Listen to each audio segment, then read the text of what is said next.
Bonjour à tous, bienvenue chez Scooter Passion. Nous profitons de l'occasion de la sortie de boîte de la Dualtron Spider version européenne pour faire un tout petit comparatif rapide en sortie de boîte avec sa concurrente, la Speedway 5, également de chez Minimotor. Alors, comme vous pouvez le constater, vous avez une petite différence ici au niveau de l'avant.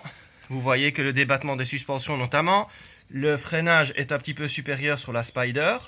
Et comme vous pouvez le constater, ce sont deux machines qui répondent selon moi à des besoins différents.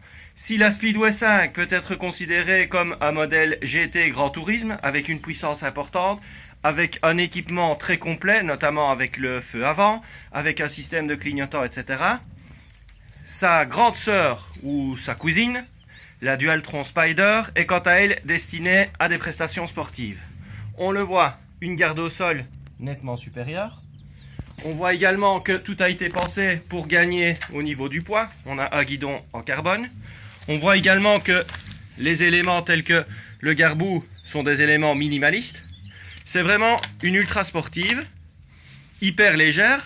Elle prend quand même 6 kg par rapport à la Speedway 5 qui pèse 25 kg tandis que la Dualtron Spider en pèse 19.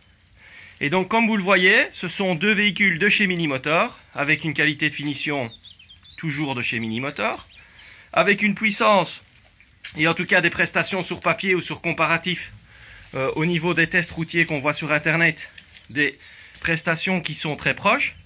Néanmoins, on voit vraiment la différence entre la Speedway qui selon moi est destinée à un usage grande routière et la Spider qui a une destination plus orientée vers les prestations sportives et sur le fun.